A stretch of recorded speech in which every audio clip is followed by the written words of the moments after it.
Salatiga itu kan jalan, nyamannya itu jalan kalau dulu itu. Jambi, dari Jambi kemarin ada utusan dari Jambi datang ke sini untuk belajar.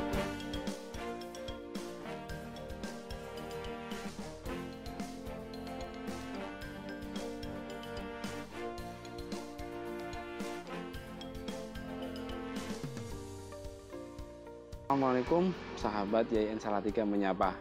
Kali ini saya sudah berada di salah satu alumni YIN Salatiga, dan siapa yang menyangka dari S1 yang dulu berada di Fakultas Tarbiyah, sekarang dia mempunyai beberapa usaha sekaligus menjadi fisioterapi yang bermanfaat bukan hanya bagi anak-anak yang berada di kelas SD maupun MI, tapi bisa untuk siapapun.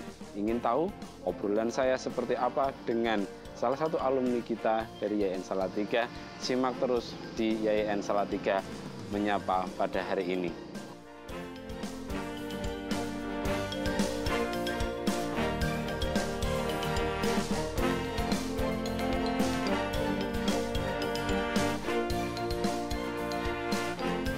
Sahabat YIN Salatiga menyapa dimanapun berada. Alhamdulillah pada hari ini saya sudah bertemu dengan salah satu alumni yang tentunya mempunyai inspirasi dan cerita-cerita yang menarik yang bisa bermanfaat bagi kita maupun para mahasiswanya. Tanpa berpanjang dan tanpa berlama-lama, mari kita kenalan dengan sahabat kita yang berada di depan saya. Bisa dikenalkan nama lengkap Mas Rozak itu cinta. Oh iya. Sebelumnya saya ucapkan terima kasih sama Mas Zini dan tim dari Humas YIN Salatiga ya, yang sudah jauh-jauh silaturahim ke Kudus. Alhamdulillah bisa ketemu. Semoga nanti membawa berkah terutama bagi YIN Salatiga dalam menuju menjadi UIN. Amin. Perkenalkan, nama saya Miftahur Rozak. Alamat saya di Hadipolo RT 5 RW 1 Jekulo Kabupaten Kudus. Dulu saya masuk ke, waktu itu saya masuk YIN Salatiga, iya. Itu tahun 1996. Kemudian berjalan 1 tahun berubah menjadi Stein Salatiga. Artinya balik lagi ke Stein Salatiga. Kemudian saya masuk 96, lulus tahun 2000.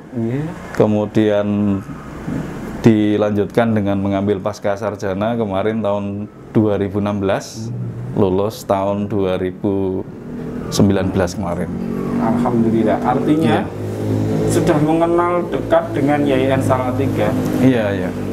Kemudian dari YIN Salatiga sudah membentuk dan ingin melanjutkan lagi, kembali lagi ke Salatiga. Iya.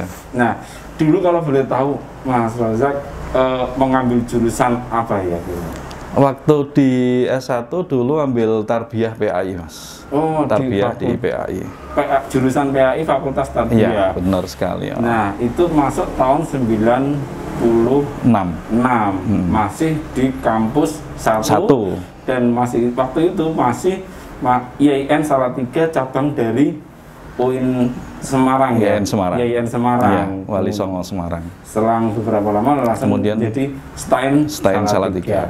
Iya. Nah, kalau boleh tahu selama pengalaman kuliah di YIN Salatiga, mengikuti kegiatan apa saja sih, Mas? Mungkin ada intrakampus atau sekarang itu namanya unit kegiatan mahasiswa. Kalau dulu itu namanya UKK sama UKM ya. Iya, unit kegiatan kemahasiswaan sama apa itu yang UKM mahasiswa. Iya. Dulu saya aktif di yang pertama itu di Racana. Saya anggota Racana mulai tahun 97 sampai tahun 2000 sampai lulus. Sampai meninggalkan kampus. Terakhir jabatannya menjadi pemangku adat. itu luar jadi biasa. PA. Iya. Iya, iya, iya. Yang menjadi pembinanya dulu Pak Sultoni sama Bu Maslihah waktu itu.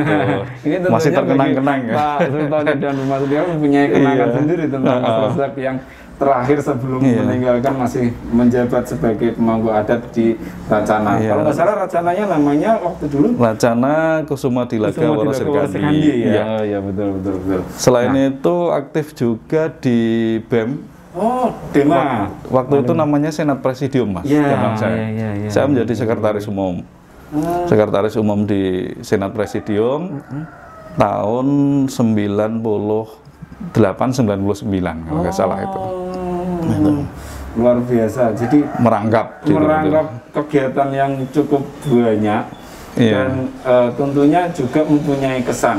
Ada sih enggak sih Mas ketika masa kuliah tempat-tempat yang menjadi sering berkumpul kemudian mempunyai kenangan yang luar biasa, apalagi Iya. kalau di kampus satu itu kan ada Iya. 2 pohon beringin yang Oh iya. luar biasa di Yang sekarang situ. sudah ditebang kalau nggak salah. Nah, itu karena mungkin banyak usianya kenangan gitu kan. banyak kenangan yang tertinggal itu. Iya, iya, di pohon beringin itu Di bawah pohon beringin itu di depan Kopma sama di depan aula aula yang apa di depan masjid. masjid, teras Iya, masjid itu iya, ya sering betul, duduk-duduk betul, di betul. situ Iya. dulu itu. Karena memang dulu kampus 1 itu kan sentral itu. Semua di situ. Jadi kita ketemu sama teman-teman. Akhirnya menyatu di situ. Terus yang enggak terlupakan itu juga lapangan Pancasilanya itu kalau malam itu iya. asik buat jalan-jalan gitu. Iya. Kalau Salatiga itu kan jalan. Nyamannya itu jalan kalau dulu itu. Ini berarti tentunya di kampus 1 itu banyak kenangan. Iya. Di antaranya ada 2 pohon beringin yang menjadi simbolnya. Iya. Kalau saya mendengar dari beberapa cerita-cerita alumni sebelumnya bahwa saksi biksu apa ya, saksi biksu pergerakan atau komunitas di wilayah Salatiga khususnya di IAIN itu ya di 2 beringin. 2 beringin itu di antara 2 itu. Atau mungkin ada punya cerita sendiri Mas Wah, Razak itu kalau ceritanya yang menyenangkan aja. Nah, tentunya di IAIN Salatiga Mas Iya. Razak juga mempunyai alasan jauh-jauh dari Kudus kenapa harus memilih ke IAIN Salatiga itu, Mas? Kalau untuk yang waktu S1 itu dari Madrasah Aliyah di Mansatu Kudus, saya itu diterima lewat jalur PSSB, penelusuran apa siswa berprestasi. Iya. Jadi kita langsung diterima, ditempatkan di sana. Ya mungkin awal-awal sebagian orang mengalami ya tidak nyaman, mungkin masih belum kerasa. Masih Tapi adaptasi, lama-kelamaan gitu. di Salatiga itu sangat nyaman sekali. Oh, ini Istilahnya apa? Di sana itu hawanya sejuk gitu. Iya, Kemudian toleransinya tinggi. Artinya apa istilahnya ya? Dengan kehidupan di Salatiga itu membuat kami yang dari luar kota di sana itu bisa menikmati nyaman iya, gitu betul. untuk belajar. Belajar Dan apa- itu yang membawa semangat untuk meneruskan di pasca sarjana Artinya tahun kembali 2016. lagi, Iya. meskipun sudah berganti tahun Iya. dan mungkin sudah punya putra, kemudian sudah punya istri. Nah, ngomong-ngomong tentang istri, Aduh, biasanya ini itu cerita yang masa lalu ini. pengalaman yang masa lalu. Alumni itu kebanyakan mendapatkan istri ya tidak jauh-jauh. Dari Ternyata lingkungan. itu adik angkatan atau mungkin malah satu kelas. Ini Iya. mungkin Mas Razak punya cerita sendiri nih. Kenapa kok bisa mendapatkan istri ya? Ya mungkin nggak jauh-jauh dari kita. Kalau istri saya itu aslinya dari Ungaran. Oh, Betul, dari Mas Kabupaten Yedi yang di Semarang. Kabupaten Semarang, dekat dengan Salatiga. Iya. Kebetulan juga satu kampus. Iya, Satu kampus. iya. Itu ya istilahnya tadi itu. Kita belajar menuntut ilmu, bonus dapat istri. Artinya berangkat kita bawa tas, pulang kita bawa istri.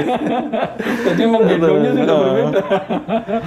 Jadi sangat apa istilahnya, kenangan-kenangannya banyak lah kenangan di sana. Bahkan sampai hari ini saya hari Jumat itu kadang naik sepeda motor ke sana, ketemu sama teman-teman, kemudian sore pulang lagi itu dengan yang hawa yang riang, semangat lagi ketika sudah menghirup udara Salatiga, bertemu dengan teman-teman di wilayah Salatiga, ternyata sudah memberikan semangat. Nah, istri ini apakah juga alumni YIN atau mungkin dulu bertemunya di antara dua pohon beringin itu melingkari gitu. Ini mulai mengarahnya yang berbeda ini. Kebetulan istri itu angkatan 95, Mas. Jadi kalau saya 96 itu berarti kakak kelas saya. Ini entah adik kelasnya yang pinter atau kakak kelasnya yang mengalah ini. Bisa jadi adik kelasnya yang mencari-cari. Mungkin di situ letak kenangannya selain kita belajar di sana, kemudian istri juga nggak jauh-jauh dari YIN Salatiga. Pokoknya banyak lah itu di Salatiga membawa kenangan bahkan sampai sekarang. Nah, sampai sekarang. Tentunya luar biasa tadi perbincangan yang sangat menarik dari awal Mas Rozak berangkat dari Kudus sampai akhirnya juga pulang membawa istri. Nah, setelah pulang sampai di Kudus, tentunya sudah berubah dan harus mengabdikan kepada masyarakat. Kalau boleh tahu aktivitas sekarang itu apa saja ini, Mas? Saya setelah lulus tahun 2000 itu mulai mengabdikan diri di banyak lembaga pendidikan. Di SD juga pernah, kemudian di MI. Yang paling lama itu di MTS 15 tahun, dan sekarang saya ada di MA/NU Hasyim Asy'ari 3 Kudus di Aliyah. Jadi itu untuk kegiatan yang sehari-hari dalam rangka istilahnya mengamalkan ilmu yang kita dapat dari kampus. Tapi selain itu saya punya kesibukan di bidang motivasi dan hipnoterapi pendidikan. Nah, ini yang belum tahu. Bisa dijelaskan itu, seperti apa sebenarnya itu? Motivasi dan hipnoterapi pendidikan itu adalah sebetulnya kita kemas sebuah motivasi, tapi kita bentuk dalam kegiatan hipnoterapi. Maka terbentuklah sebuah teknik yang namanya hypno-teaching. Jadi hypno-teaching ini bagaimana kita memasukkan sugesti, memasukkan saran-saran kepada peserta didik, supaya dia lebih semangat untuk belajar, semangat untuk menuntut ilmu tanpa paksaan. Nah, kita gugah itu pikiran bawah sadarnya itu, Mas. Itu. Nah, itu sudah berapa tahun sebenarnya mendalami itu, dan tentunya kan itu bukan hal mudah dan tidak semua orang mau untuk hipnoterapi, apalagi hypno-teaching seperti itu. Jadi saya mulai tertarik ke dunia hipnoterapi itu tahun 2009. Jadi ketika orang melihat saya sekarang terus kemudian mengisi acara motivasi yang berbentuk hipnoterapi itu mungkin kok begitu mungkin enjoy, mudah, itu prosesnya panjang itu, prosesnya panjang. Jadi dari 2009. Nggak semudah kita melihat sebenarnya prosesnya ada latihan dan sebagainya. Latihan, kemudian belajar lagi dan belajar lagi. Dan itu memang ada pelatihannya, saya ikut seminar 2 hari di Semarang gitu. Kemudian saya ambil lagi dari seorang trainer di Jepara untuk meningkatkan pengetahuan yang lebih tinggi lagi. Berarti itu dimulai dari tahun 2009 sampai sekarang, bahkan mungkin sudah mengisinya bukan hanya di wilayah Jawa Tengah, bisa jadi malah sudah luar sampai wilayah, luar Jawa gitu ya. Ada di daerah Garut, Jawa Barat, kemudian dari Jambi. Dari Jambi kemarin ada utusan dari Jambi datang ke sini untuk belajar teknik hypno-teaching. Kemudian yang terakhir kemarin sebelum pandemi itu ada di Min1 Ambarawa. Dekat-dekat dengan Salatiga. Itu juga alumni dari YIN Salatiga kalau nggak salah, itu Bu Emi ya. Nah, ini tentunya yang hypno-teaching pun tidak cukup. Saya mendengar juga dari Mas Rozak mempunyai kegiatan bersama yayasan atau salah satu lembaga yatim yang ada di Indonesia ini. Bisa dijelaskan, itu seperti apa sebenarnya? Itu berawal dari kami, saya dan istri menjadi donatur tetap tiap bulan. Jadi dari donatur tetap tiap bulan, kemudian dari kantor itu silaturahim ke sini, kok ada ketertarikan. Ternyata basicnya dari donatur kantor ini kok dari pendidikan gitu. Kemudian ditawari, bagaimana Bu kalau sini dibuat menjadi sanggar belajar saja, yang gratis untuk anak-anak yatim. Jadi itu semua dari Yayasan Yatim Mandiri Indonesia. Ya kita sambut dengan senang hati. Jadi mungkin sebaik-baik rumah yang di dalamnya ada senyum anak-anak yatim. Betul. Ini yang termasuk menjadi membuka pintu rezeki ya. Alhamdulillah itu kayaknya. Otomatis seperti poro-poro yai sudah menjelaskan bahwa siapa yang memberikan santunan atau belas kasihan kepada yatim maka akan dilebihkan. Iya, betul sekali. Nah, kembali lagi mengungkit masalah kuliah. Kalau di kampus 1, tempat mana, wilayah mana selain Pohon Beringin itu yang memiliki kenangan paling banyak? Wah, ini kenangan sendiri apa kenangan sama istri ini? ini bisa dua-duanya nih. Kalau saya dulu waktu di kampus saya 1 lebih banyak kenangan ketika berorganisasi. Tentunya di kantor Racana sama kantor Senat. Ya itu kan bersebelahan ternyata. Yang di PKM 2. Yang di bawah itu, kalau A2 yang di atas itu kan aula itu. Itu kadang sering apa istilahnya ya, dulu kalau ada kegiatan menginap di situ bermalam sampai menyelesaikan tugas-tugas itu. Karena di BEM itu jadi sekretaris, kemudian di Racana juga jadi pengurus yang sering melakukan kegiatan di kampus, jadi sering menginap di situ dulu waktu. Kalau sekarang mungkin nggak boleh menginap ya. Iya betul, nggak boleh menginap. Kalau dulu masih bisa. Sangat rawan kalau dulu mungkin masih kita masih sering menginap di kampus. Kalau sekarang ya memang harus menjaga seperti itu.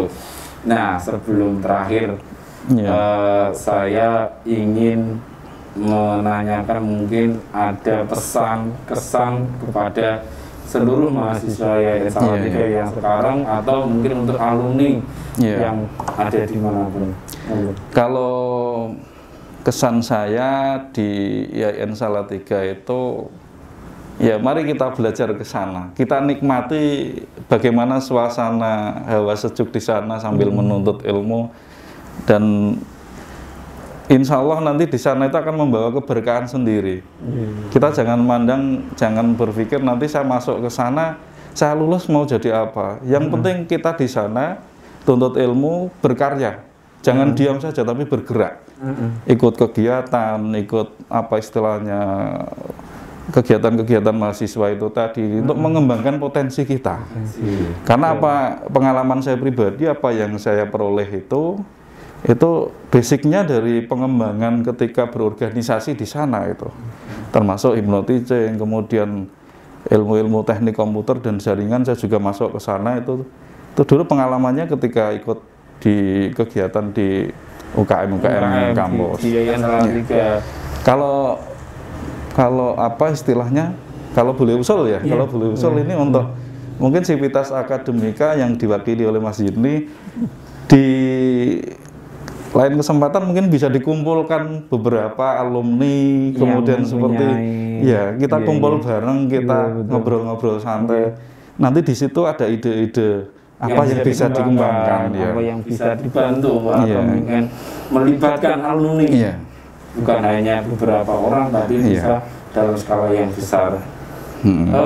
Ada lagi mungkin terakhir kata-kata untuk Yayasan Salatiga. Yayasan Salatiga, aku padamu.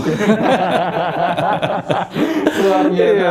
Ini karena ini sangat berkesan. Luar biasanya. S1-nya saya di sana, S2-nya juga di sana. Mas yang sangat mencintai dan membanggakan kampusnya Yayasan Salatiga sampai akhirnya memboyong, bukan hanya membawa tas tapi membawa istri juga sampai ke tanah kelahiran. Nah, sahabat Yayasan Salatiga menyapa dimanapun berada, tentunya pelajaran yang didapat dari Mas Resep adalah ketekunan dan kerajinan kita, serta bisa melihat situasi apa yang ada di sekeliling kita. dengan rasa keyakinan, rasa percaya diri, dengan pikiran yang kita olah, maka kemampuan dan kemauan kita akan segera bisa tercapai. Demikian obrolan yang singkat bersama Mas Rozak, alumni YIN Salatiga. Semoga bisa bermanfaat dan bisa menambah wawasan bagi kita alumni maupun seluruh mahasiswa YIN Salatiga. Demikian, terima kasih. Wassalamualaikum warahmatullahi wabarakatuh.